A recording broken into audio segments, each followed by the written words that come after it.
नमस्कार, आप देख रहे हैं गुड न्यूज टुडे और मैं हूं अनंत भट्ट जीएनटी स्पेशल के साथ। कौन सीखा है सिर्फ बातों से? सबको एक हादसा जरूरी है, लेकिन एक हादसा आखिर क्यों जरूरी होता है? सिर्फ बातों से ना सीख पाने की आदत ही हमें ऐसे मंजर दिखाती है जो 31 दिसंबर की सर्द रात में मां वैष्णो देवी के दरबार में देखने को मिला। गुजरते साल की आखिरी रात को देश भर के कोने कोने से हजारों श्रद्धालु यहां पहुंचे। मन में इच्छा थी नए साल की शुरुआत मां वैष्णो देवी के आशीर्वाद से करेंगे, लेकिन जो हुआ वो कतई नहीं होना चाहिए था। ऐसा दोबारा ना हो, यह तय करना अब हमारी जिम्मेदारी है। मंदिर श्राइन बोर्ड ने मां वैष्णो देवी के धाम में दर्शन के पुराने नियमों को बदल दिया है। पूरे रास्ते पर भीड़ भाड़ कम करने, तकनीक की मदद से मंदिर में मौजूद भीड़ को मैनेज करने और RFID ट्रैकिंग करने जैसे तमाम कदम उठाने का इरादा किया है। अगर ये नियम ठीक तरह से लागू हो जाते हैं तो ये उम्मीद की जा सकती है कि वैष्णो देवी मंदिर परिसर में दोबारा ऐसा हादसा नहीं होगा।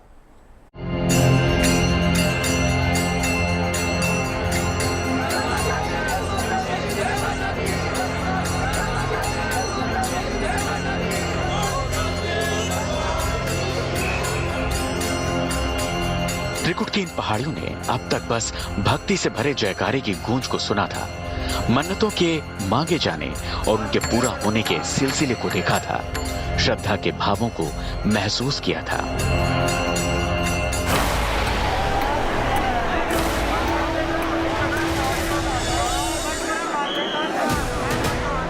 लेकिन नए साल के पहले ही दिन मां वैष्णो देवी धाम के प्रांगण में जैसा हादसा हुआ, उसकी भयावहता की कभी कल्पना नहीं की जा सकती थी। लेकिन इस पावन धाम में दोबारा ऐसा हादसा न हो, अब इसका पुख्ता इंतजाम किया जा रहा है। यानी वैष्णो देवी धाम में अगर साल का पहला दिन हादसे का दर्द लेकर आया, तो साल का दूसरा दिन ऐसे हादसों से बचने का सबक बनकर आया। हादसे के बाद श्री माता वैष्णो देवी श्राइन बोर्ड ने मंदिर में एक क्राउड मैनेजमेंट को लेकर सारे पुराने नियम बदल दिए हैं। हादसे के अगले दिन यानी 2 जनवरी को उपराज्यपाल मनोज सिन्हा की अध्यक्षता में हुई श्राइन बोर्ड की मीटिंग में यह फैसला लिया गया। इस मीटिंग में वैष्णो देवी धाम में दर्शन के नियमों का खाका नए सिरे से तैयार किया गया। इस बैठक में कई अहम फैसले लिए गए ताकि भविष्य में इस प्रकार की घटना माता वैष्णो देवी भवन में ना हो। जो एक अहम फैसला लिया गया वो ये है कि अब यात्रियों को पंजीकरण ऑनलाइन ही करवाना होगा, यानी कि मैन्युअली अब पंजीकरण नहीं होगा। इसका मकसद यही है कि जहां जहां पंजीकरण होता था वहां पर अब कंजेशन ना हो, यानी कि भीड़ इकट्ठा ना हो। और साथ ही में अब ये निर्णय लिया गया है कि टेक्नोलॉजी का प्रयोग किया जाएगा और यात्रा मार्ग पर कहीं पर भी भीड़ को इकट्ठा नहीं किया जाएगा। और जहां तक इंफ्रास्ट्रक्चर की बात है तो माता वैष्णो देवी भवन में कुछ और भी इमारतें बनाई जाएंगी जहां पर यात्रीगणों को एकोमोडेट किया जाएगा। दर्शन के लिए नए नियम बनाए जाने के मुख्य रूप से 3 उद्देश्य हैं। पहला, टिकटों की ऑनलाइन बुकिंग की शुरुआत करना। दूसरा, लोगों की संख्या को ट्रैक कर एक समय में मंदिर में भीड़ को ज्यादा न होने देना। तीसरा, एंट्री और एग्जिट के लिए रास्तों को पूरी तरह से अलग करना ताकि आपात स्थिति में भगदड़ न मचे। पिछले 50 वर्ष से इस प्रकार की कोई घटना हुई नहीं है, लेकिन ये वाकई में दुखद घटना थी। और समय और स्थिति को देखते हुए जो फैसले लिए गए, डीकंजेस्ट रास्ता करने का और उसके अलावा जो आने और जाने के रास्ते को अलग किया गया है, इन और आउट, वो भी बेहतर है। तो मुझे लगता है कि और इससे यात्रियों को सुविधाएं मिलेंगी। आपको बता दें, वैष्णो देवी धाम में एक दिन में 25 से 30 हजार लोगों के दर्शन का कोटा है। आमतौर पर यात्रियों की संख्या तय कोटे से बढ़ने के बाद बाणगंगा चेकपोस्ट पर गेट बंद कर दिए जाते हैं ताकि मुख्य भवन पर ज्यादा भीड़ न हो पाए। लेकिन इस बार इसका ध्यान नहीं रखा गया। कटरा, बाणगंगा, हिमकोटी और मुख्य भवन पर कई चेकपोस्ट हैं जहां पर्चियों की चेकिंग के बाद ही श्रद्धालुओं को एंट्री दी जाती है। लेकिन नए साल के चलते इस नियम का ध्यान नहीं रखा गया। बताया जा रहा है कि जिस वक्त हादसा हुआ उस वक्त मंदिर में 50,000 से ज्यादा लोगों की भीड़ थी। इसके अलावा मंदिर के मुख्य भवन पर लाइन लगाने के लिए अतिरिक्त सुरक्षा की व्यवस्था नहीं की गई। मंदिर परिसर में कई गेट हैं, जहां से अतिरिक्त भीड़ की स्थिति में श्रद्धालुओं को एंट्री और एग्जिट देने की व्यवस्था की जाती है। यानी कोविड के इस दौर में भी सारे नियमों को ताक पर रखकर श्रद्धालुओं की इतनी बड़ी संख्या को एक बार में मंदिर परिसर में आने की इजाजत दे दी गई, जिसके बाद ज्यादा भीड़ के चलते इतना बड़ा हादसा हो गया। अगर इन बातों का ख्याल रखा गया होता तो इस हादसे को टाला जा सकता था, लेकिन अब इसका इंतजाम किया जा रहा है, भविष्य में दोबारा ऐसी लापरवाही और ऐसा हादसा न हो। श्राइन बोर्ड के नए नियमों के मुताबिक बुकिंग की प्रक्रिया में बड़ा बदलाव किया गया है। वैष्णो देवी मंदिर के दर्शन के लिए अब ऑफलाइन बुकिंग की व्यवस्था को पूरी तरह से खत्म कर दिया गया है। अब श्रद्धालु यात्रा के लिए केवल ऑनलाइन बुकिंग करा सकेंगे। अब तक श्रद्धालु मुख्य भवन तक 13 किलोमीटर की यात्रा के लिए ऑनलाइन और ऑफलाइन दोनों मोड में बुकिंग करा सकते थे, लेकिन ज्यादातर श्रद्धालु कटरा पहुंचने पर ऑफलाइन स्लिप लेकर बुकिंग करवाते थे। हर दिन औसतन 28,000 लोग कटरा पहुंचकर ही दर्शन की बुकिंग करवाते थे। केवल 2,000 लोग ही ऑनलाइन बुकिंग की सुविधा का इस्तेमाल कर रहे थे। ऑफलाइन बुकिंग के चलते टिकट काउंटरों पर भारी भीड़ की स्थिति हो जाती थी। हादसे के बाद श्राइन बोर्ड ने भविष्य में ऐसी किसी भी अनहोनी को टालने के लिए ये फैसला लिया है। इन कदमों को उठाने से क्राउड मैनेजमेंट होगा, ढांचे पर ज्यादा दबाव नहीं पड़ेगा। आपको बता दें, इस हादसे के बाद भी वैष्णो देवी यात्रा के लिए हजारों संख्या में श्रद्धालुओं का आना जारी है। इसे देखते हुए पुलिस और प्रशासन ने मंदिर परिसर में सतर्कता बढ़ा दी है। पुलिस और सीआरपीएफ के जवानों ने हादसे वाली जगह से लेकर पूरे भवन में सक्रियता बढ़ा दी है। श्राइन बोर्ड के अधिकारी सीसीटीवी से यात्रा मार्ग और भवन की निगरानी भी कर रहे हैं। इस बात का पूरा ख्याल रखा जा रहा है कि भवन में भीड़ इकट्ठा न हो। दर्शन करने के बाद जो यात्री वापस आ रहे हैं उन्हें भी भवन में एक जगह पर रुकने नहीं दिया जा रहा। लगातार श्रद्धालुओं को भवन में लगाए गए लाउड स्पीकरों से समझाया जा रहा है। मंदिर में दर्शन के लिए बुकिंग की प्रक्रिया को पूरी तरह से ऑनलाइन मोड पर शिफ्ट करने के अलावा मंदिर के बुनियादी ढांचे को बेहतर बनाने की भी तैयारी की जा रही है, ताकि भविष्य में खास दिनों पर भीड़ का दबाव बढ़ने की स्थिति में मंदिर में क्राउड को बेहतर तरीके से मैनेज किया जा सके। जिस प्रकार से ऑनलाइन पर्ची या यात्रा को एक कंट्रोल करने के लिए, उसके लिए जो उन्होंने नए नए रूल्स बनाए हैं, अच्छी बात है। तो क्योंकि करोड़ से ज़्यादा यात्री हर वर्ष वहाँ पर आते हैं, सुरक्षा का इंतज़ाम होना ज़रूरी है और बेहतर तरीके से जैसे डीकंजस्ट रास्ता करने को कहा गया है। पहाड़ों के होते हुए भी पहले भी उन्होंने बहुत अच्छे तरीके से शेड्स और ग्रिल्स लगाई हैं और इंतज़ाम होंगे तो निश्चय ही पहले से बेहतर होगा। इन बदलावों की शुरुआत में थोड़ी देर जरूर हो गई, लेकिन यदि अब मंदिर मैनेजमेंट इन बदलावों को पूरी तरह से लागू कर देता है तो उम्मीद की जा सकती है कि भविष्य में त्रिकुट की ये पहाड़ियां हादसों की दर्दनाक चीख से नहीं बल्कि भक्ति की जयकारे से गूंजती रहेंगी। जम्मू से सुनील जी भट्ट के साथ bureau report, good news today. Vaishno Devi मंदिर में पहले कभी इस तरह का हादसा नहीं हुआ और आगे दोबारा ऐसा मंजर देखने को ना मिले, इसके लिए अब एहतियात बरती जा रही है। लेकिन देश के कई ऐसे मंदिर हैं जहां भारी भीड़ के कारण मची भगदड़ से बड़े बड़े हादसे हो चुके हैं। इन हादसों से सबक लेते हुए देश के कई बड़े मंदिरों में क्राउड मैनेजमेंट के लिए बुनियादी निर्माण किए गए, सिक्योरिटी और मैनेजमेंट के बेहतर तरीके अपनाए गए। इसी सिलसिले में पिछले दिनों काशी विश्वनाथ मंदिर का एक नया स्वरूप लोगों के सामने आया। आज काशी विश्वनाथ मंदिर परिसर के नए स्वरूप का निर्माण करते समय न केवल उसकी भव्यता को ध्यान में रखा गया, बल्कि इस बात का भी पूरा ख्याल रखा गया कि इस विश्व प्रसिद्ध मंदिर में बड़ी संख्या में श्रद्धालुओं के जुटने पर अव्यवस्था न फैले।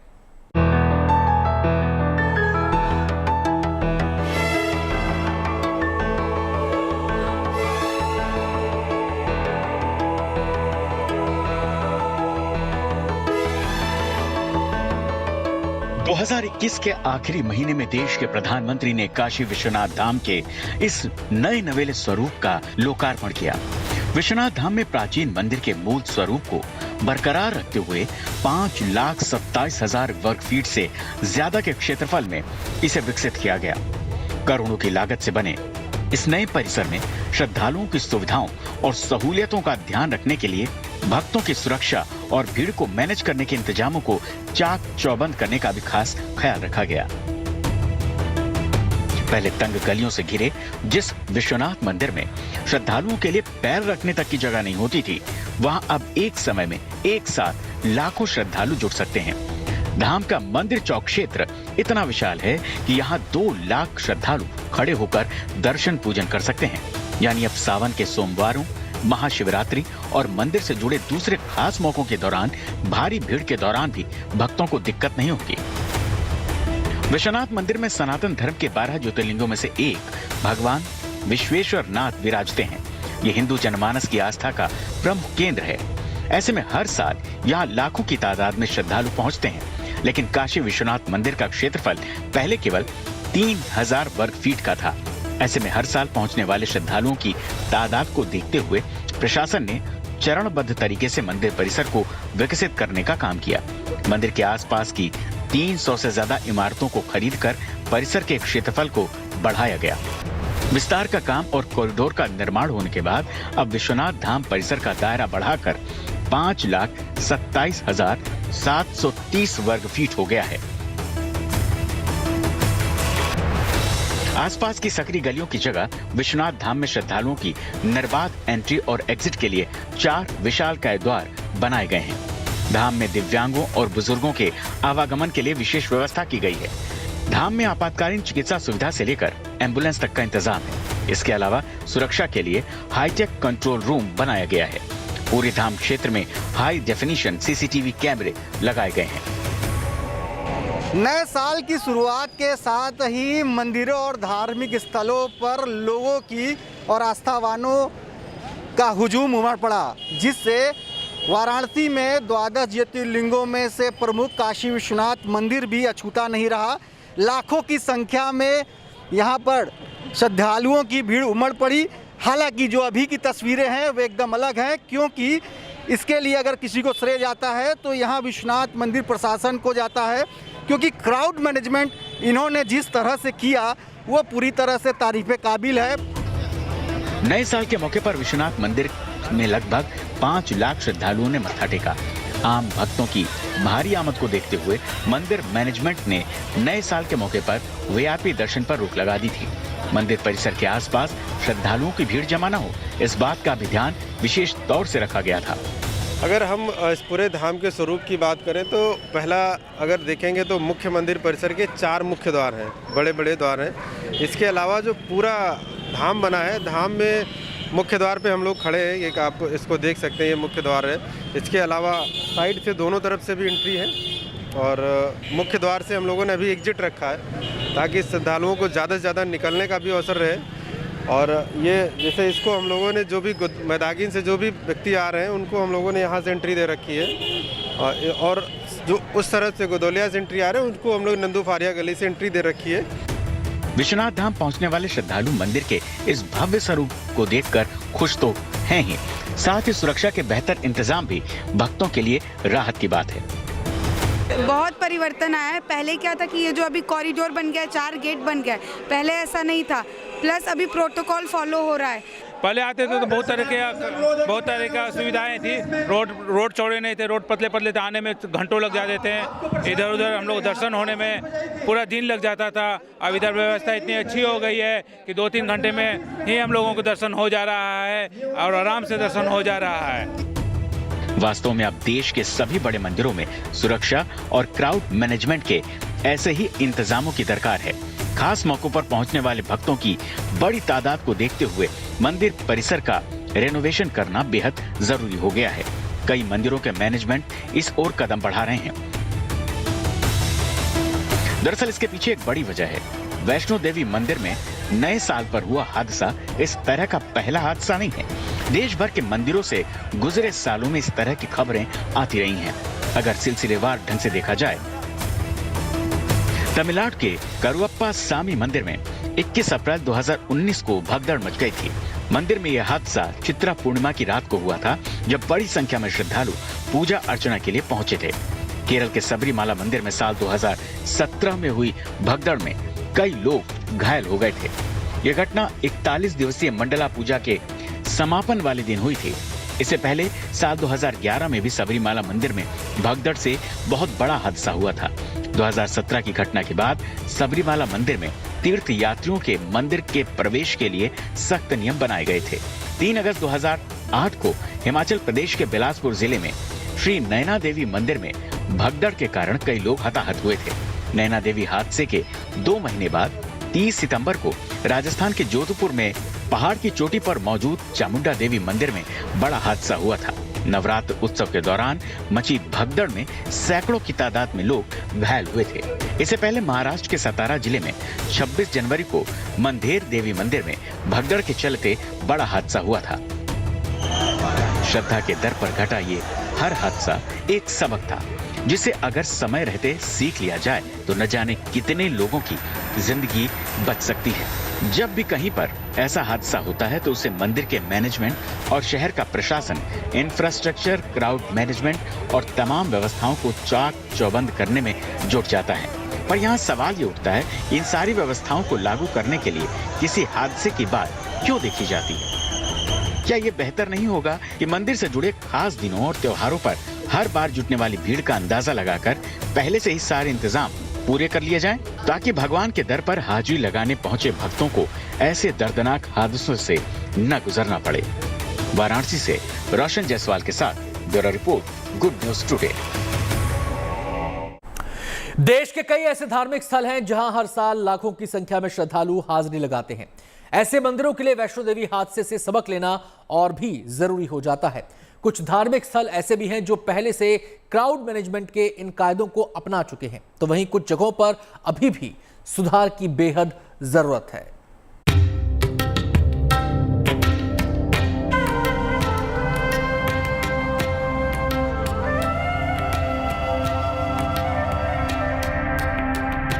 मुंबई का सिद्धिविनायक मंदिर महाराष्ट्र ही नहीं बल्कि पूरे भारत के प्रमुख मंदिरों में गिना जाता है। सिद्धिविनायक मंदिर अनगिनत भक्तों की अगाध श्रद्धा का केंद्र है। साल भर इस मंदिर में देश और दुनिया के भक्तों का तांता लगा रहता है। ऐसे में मंदिर के प्रांगण में सुरक्षा के कड़े इंतजामों का पूरा ध्यान रखा जा रहा है। किसी भी शुभ काम से पहले भगवान गणेश की पूजा की परंपरा है। ऐसे में नए साल की शुरुआत गणपति के आशीर्वाद से करने की कामना लेकर इन दिनों यहाँ बड़ी संख्या में भक्तों का पहुँचना जारी है। इसे देखते हुए मंदिर में दर्शन के लिए ऑनलाइन बुकिंग को अनिवार्य कर दिया गया है। साथ ही मंदिर में भक्तों की एंट्री पर कंट्रोल रखने के लिए तकनीक का भी सहारा लिया गया है। मुंबई का सबसे मशहूर मंदिर सिद्धिविनायक मंदिर, जहां हर रोज हजारों की संख्या में लोग पहुंचते हैं बप्पा के दर्शन के लिए। ऐसे में इस मंदिर में लोगों के लिए क्या क्या सुविधाएं हैं, लोगों को भीड़ से बचाने के लिए क्या क्या सुविधाएं हैं, वो हम आपको दिखाएंगे। यहां पर जैसे ही लोग पहुंचते हैं, कोविड के खतरे के बीच अब एक ऑनलाइन पोर्टल बनाया गया है। उस ऑनलाइन पोर्टल के जरिए एक QR कोड जनरेट होता है और जब आप इस मंदिर पे पहुंचते हैं, एंट्री गेट पे पहुंचते हैं, तो उस QR कोड को आपको दिखाना होता है। अगर आपके पास QR कोड है तो ही आपको आगे जाने दिया जाएगा।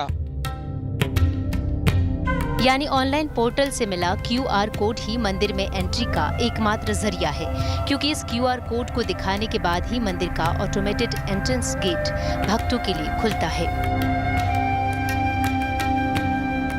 ज्यादा भीड़ भाड़ ना हो, इसके लिए मंदिर में आते ही आपका जो QR कोड होता है वो इस मशीन में डाला जाता है, इस मशीन को दिखाया जाता है। उसके बाद ही ये जो डोर है मशीन का वो ओपन होता है और जैसे ही आप अंदर जाते हैं, ये कैमरा आपका बॉडी टेम्परेचर साथ ही साथ आपका पूरा प्रोफाइल जो है वो स्कैन करता है। इसके बाद ही आप अंदर जा सकते हैं। ये अति आधुनिक मशीन जो है ये सिद्धिविनायक मंदिर के एंट्री गेट पे लगाई गई है। कोविड के बढ़ते मामलों के बीच क्राउड मैनेजमेंट की इस प्रक्रिया की अहमियत और भी बढ़ गई है। यही वजह है कि सिद्धिविनायक के दर्शन को पहुंच रहे भक्त भी क्राउड मैनेजमेंट के इन नियमों का पूरी तरह पालन कर रहे हैं। यहाँ पे फर्स्ट तो ये जो हमारा कोड है वो पहले चेक किया जाता है। मेडिकल फैसिलिटी से लेके हर चीज यहाँ पे अच्छी है और बहुत डिस्टेंस रख के लोगों को दर्शन दिया जाता है। कोई रश नहीं होते एक साथ मंदिर में, फुल खतरा कम हो जाता है। कोई फूल वगैरह या नरेला ऐसा चढ़ाया नहीं जाता है। क्राउड होता ही नहीं है एक्चुअली, अगर होता भी है तो वो लोग अच्छा कंट्रोल कर लेते हैं, कुछ प्रॉब्लम नहीं है। अच्छा, तो आप एकदम सेफ है, सेटिस्फाइड है। सारी सुविधाएं मौजूद है, जो भी है आपको, जो भी है इन लोगों ने ऐप के थ्रू किया है, इतना अच्छा किया है और सोशल डिस्टेंसिंग है, पूरा टोटली कंट्रोल में है।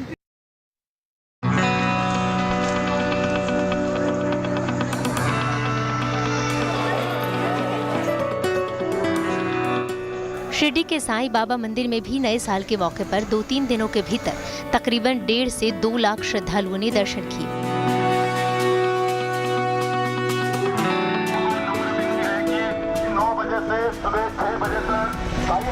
ऐसे में नए साल की रात में भक्तों की भीड़ को बढ़ने से रोकने के लिए 25 दिसंबर से ही रात 9 से सुबह 6 बजे तक मंदिर को बंद रखा जा रहा है।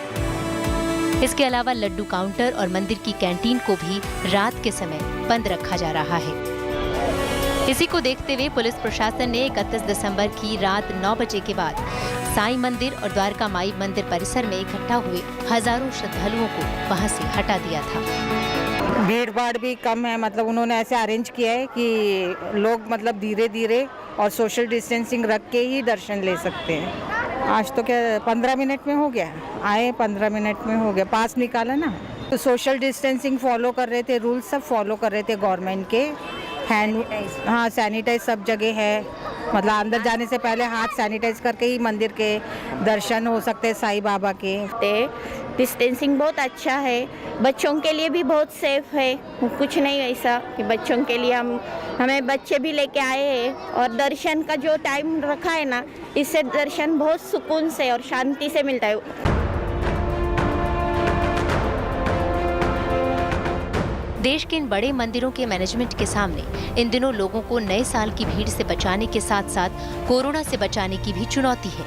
इसे देखते हुए मंदिर में सुरक्षा के कड़े इंतजाम किए गए हैं।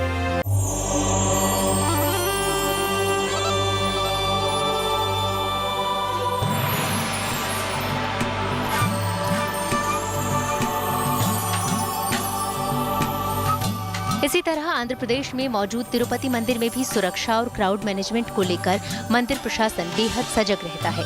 तिरुमला की पहाड़ियों में बना ये मंदिर देश के सबसे प्रसिद्ध मंदिरों में से एक है।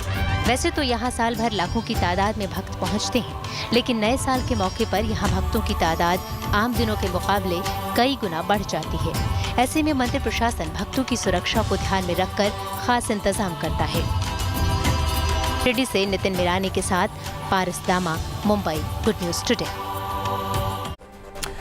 जीएनटी स्पेशल में आज बस इतना ही, लेकिन देश और दुनिया की तमाम पॉजिटिव खबरों के लिए आप देखते रहिए गुड न्यूज टुडे। मुझे दीजिए इजाजत, नमस्कार।